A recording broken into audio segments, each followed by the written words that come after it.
Ladies and gentlemen, welcome back to another episode of Civilization 5 Brave New World as Korea. As always, I'm your host, Sodi Knight, and today we continue our scientific endeavors. First things first, demographics. We're not doing that well in any aspect of the game, but we're doing well in literacy, which is the most important thing to me, to be honest. In the last episode, not much has happened. We got the tech that gives us the opportunity to get factories, but we discovered that workshops are a thing. And my god, the sound is high. But anyways, the workshop is a necessary thing before factories, which is something I forgot. I don't know why. We got a new spy, so he or she needs an assignment. If my memory serves me, I think Egypt is third in line in terms of tech, but I could be wrong. So let's do that, shall we? Yeah. I mean, let's see. I don't know what this potential really means, but Egypt actually is kind of low in terms of potential. But it's not going to hurt to put it there. Honestly, there's no other, like, reason to put in a different civ, but whatever. Why are you active? Go back to bed. Thank you very much. So today is Friday as of this recording. I apologize for not having an episode today. Yeah. Okay. I'm sorry, 2 is pretty cheap. And you have... Girl! Come on, you have 205 gold per turn. Be more reasonable. I will give you the cocoa for 7 gold per turn. No.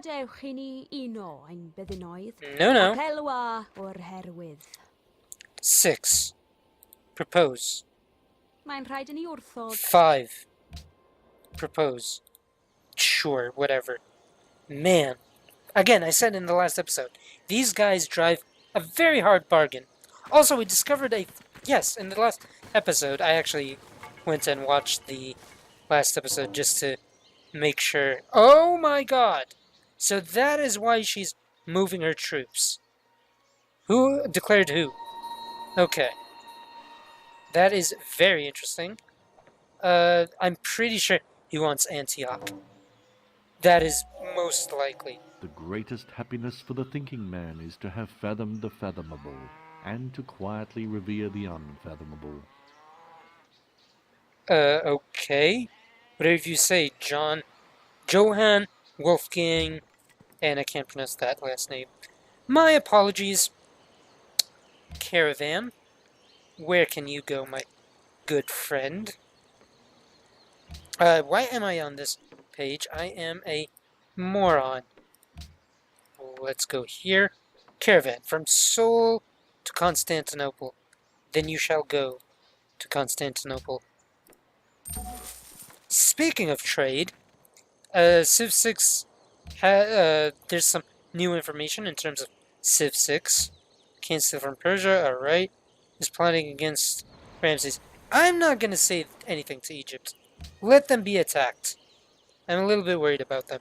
But yeah, by them, from them, whatever. Anyways, some information has been announced in terms of Civ 6. Apparently, trade is going to have more of an impact to the game. Sure. Apparently, you'll be getting, like, there's some sort of, like, gossip mechanic where you can receive information about other civs that you trade with, and I kind of like that. It kind of makes a lot of sense, immersion-wise, because that's how news used to go back and forth between cities, is through trade, through caravans that go from city to city, and people are like, so what news do you have from whatever? It makes perfect sense, and I like it so much. It's like very early espionage, and I love it so much. Yeah, okay. Whatever. But yeah, it's so cool. I love it. I love it to hell. Um, Another thing is there's no such thing as policy trees, which is not a like social policies. I don't like. I don't hate them. They're really. It's a really good mechanic, uh, but it's not really flexible. You know, it's like if you're going on a certain path, you're gonna go for certain policies, and that's it. Yep, like I said, Antioch is being taken, which makes sense. It's kind of close to his borders. Um, let's just check what we have here. Morocco has adopted freedom. Actually, that is very good because I think I'm gonna go for freedom. That is actually very, very good. Okay. Okay, good. Excuse me, I need to cough. Anyways, what else have they? Oh yeah, the social policies. So they're gonna take that out, kind of, and I'm I'm not against it, even though at that I'm not against the social policy mechanic. It's a neat mechanic, but like I said, it's not flexible, you know. And in Civ 4, there was these edicts. I think they were called edicts. I'm not entirely sure, where you can change them whatever you when and whatever you want. And there's a catch to it. You would have like some sort of revolution, and you would have penalties to your city happiness, which is it makes sense. I mean, you're changing things up on your people, and of course they're going to be pissed, like they're used to something. So we have a new world leader that's gonna happen. Again, I go to the wrong page for some reason. Come on. Chop chop. It's a cargo ship. The cargo ship will go to Sydney. From Seoul to Sydney. Okay. Yep, go to there.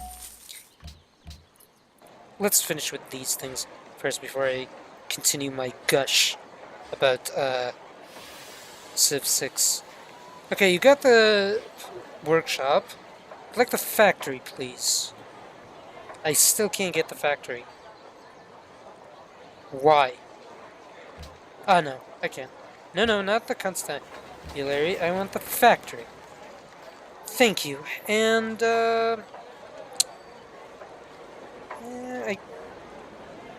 I guess?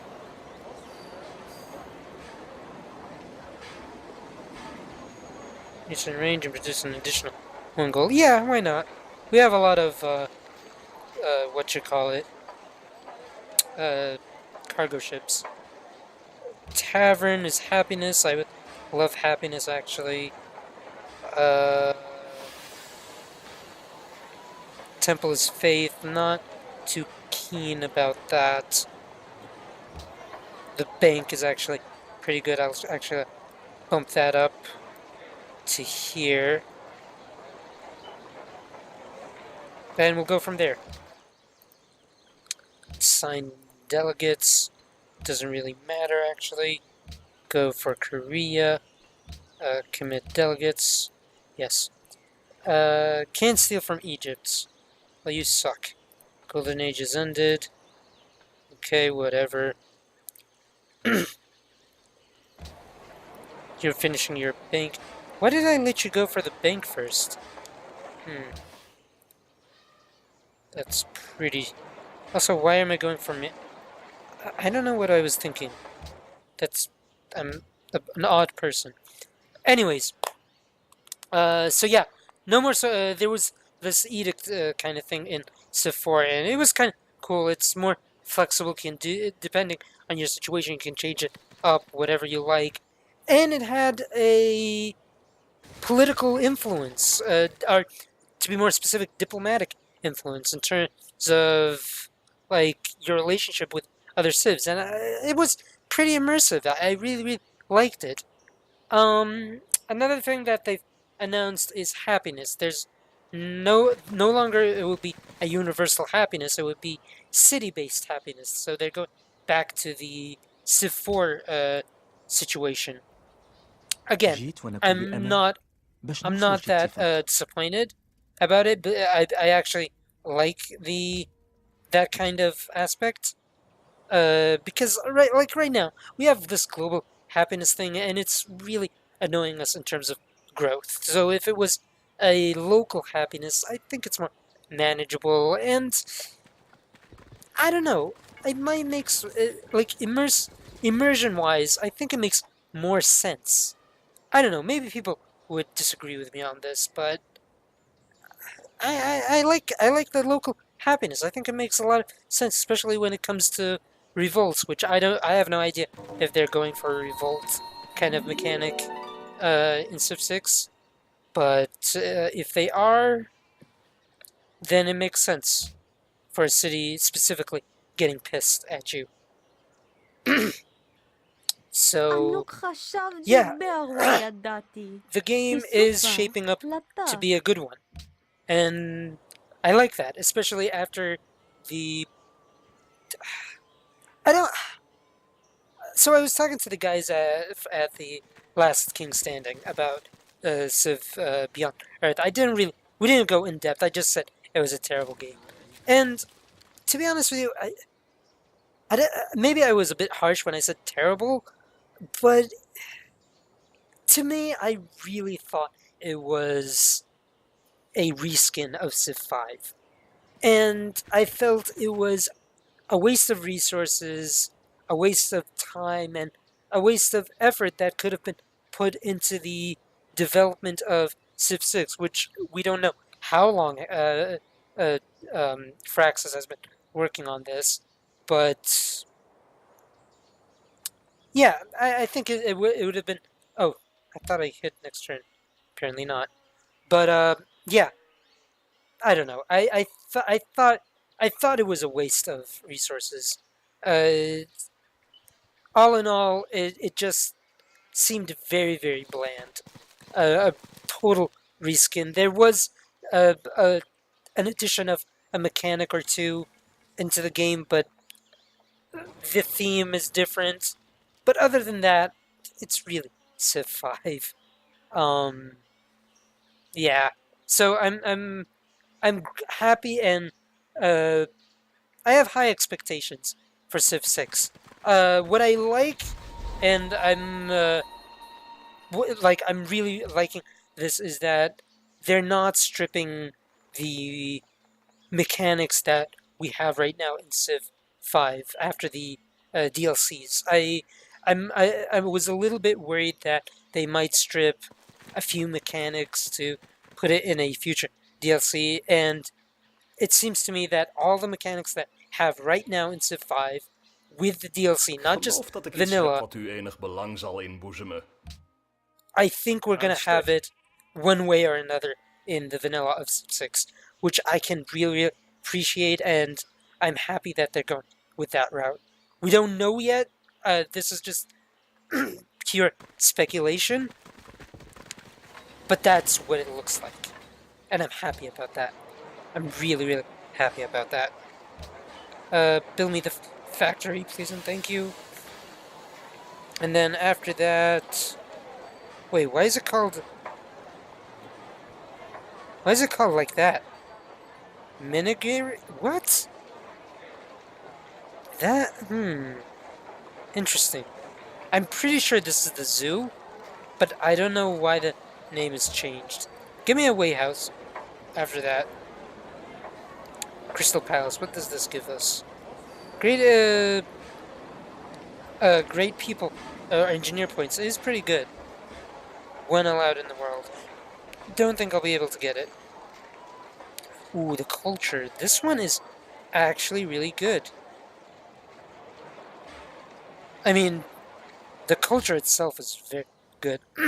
Again, the reason why I'm going for these culture buildings is because we are pretty behind in terms of culture. So I would love to get those, actually. If we get it, we get it. If we don't, it's not the end of the world. We're behind as it is, so it doesn't really matter. Look at this guy. He knows how to drive a deal. 7 gold per turn. That is excellent. Thank you. Thank you, good sir.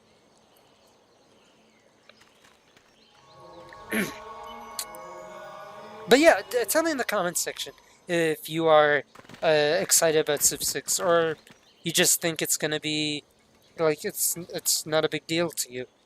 I'd like to know your opinions on what you know about Civ 6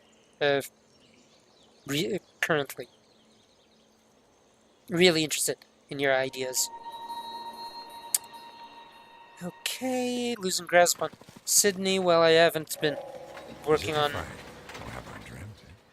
That by means of electricity, the world of matter has become a great nerve, vibrating thousands of miles in a breathless point of time. Kind of. Choose next production. I want the factory. Please and thank you. We actually have a good treasury going on. I'm pretty excited about it. Upcoming session, okay. Next turn. Thank you. I know that for the majority of this episode, I'm just gushing about Civ 6, and honestly, rightfully so. I'm very, very excited about it. I really want a new Civ game. I really, really want it. To the point where many times I've been thinking of going back and playing Civ 4 for a bit. Even though it's a bit of a more complex game than Civ 5, I'm pretty sure the majority of people agree on that. And the majority of people would be like, don't like Civ 5 because it's a bit of a dumbed down version of Civ 4. And I can see that. I can see that. But still, it is. Civ 5 is complex in its own right, in its own version. I mean, I feel like it would be a. How can I explain it? It would be a disservice to Civ 5 to say it's not complex, because it is. It has some complex mechanics. Yes, it's. If there's a specific victory you're going for, there is critical. I just met a city-state. How wonderful. Yeah, if you're going for a specific victory, then there are critical steps, if you will, that if you don't do, it can make or break your goal. Which, to be honest with you, I think I've botched that in the beginning of this playthrough. So I'm still a little bit worried about our chances. Oh, just a little bit, not much, just a little bit. Yeah, I don't know. Antioch has been taken by the Incas. It is a thing of the present. Okay, if you guys haven't noticed, our gold has, our GPT has fluctuated drastically throughout this episode. I mean, I'm pretty sure I saw it at one point going up 100 gold per turn. The most wonderful people. Wow. Okay, Morocco is a very strong competitor in this game. Like, look. Ahmed, 9. Ramses, 8. And I'm 4. I'm like 50% away from them. That is pretty damaging, to say the least. Yeah, I thought so. Oh, wait. Excuse me. I kind of like this one, actually. From Science Buildings. Our gold output is not that bad, so I don't think... I think I'm going to go for this, actually. Yeah. We really want the great scientists, actually. So yeah, let's go for that. And then going for this will give us extra science, which I'm okay with. Borders have grown. Okay, has grown. Florence calls for faith. I don't care. Yeah, what was I talking about? Civ 5 being... oh, yeah. The idea of me botching my the like start of this playthrough. Like, it's not like I don't have faith in us winning. I think we still have a high chance. It just seems to me that Morocco... It really looks like Morocco is going for whatever victory comes first, because they can easily win in a diplomatic victory, because right now, unless, if I'm not mistaken, they're the world leader. No, it's actually Darius, surprisingly. Interesting. Which is very interesting, considering, I mean, he has the highest points, but considering the fact that he's not up there in terms of other stuff. Defensive pact. The Incas are powerful, and they're next-door neighbors. I think I want this, actually. And it doesn't look that there's any sort of tension between them, so having them as a defensive pact might be beneficial here. Sure, Boudica. Just because of that sentence you say is pretty cool. Pretty cool. Egypt has denounced the Celts. Next, good. Theodore is Big Ben. Okay. Yeah, that's a thing. That is a thing. Broadcast towers. You know what? I might go for the Cian tower. Let's see. Here, where is it? It's on to telecommunications. We'll see. Let's get atomic theory, and we'll go from there. Ban gems. I'm actually going to repeal scholars in residence. Yeah, I'll help Morocco in this one. Okay, and then that. And yeah, I think I'm going to end it here, guys. Let me know in the comment section what you think of the episode. Leave a like and subscribe if you liked the episode. And I'll see you in the next video. Bye-bye for now.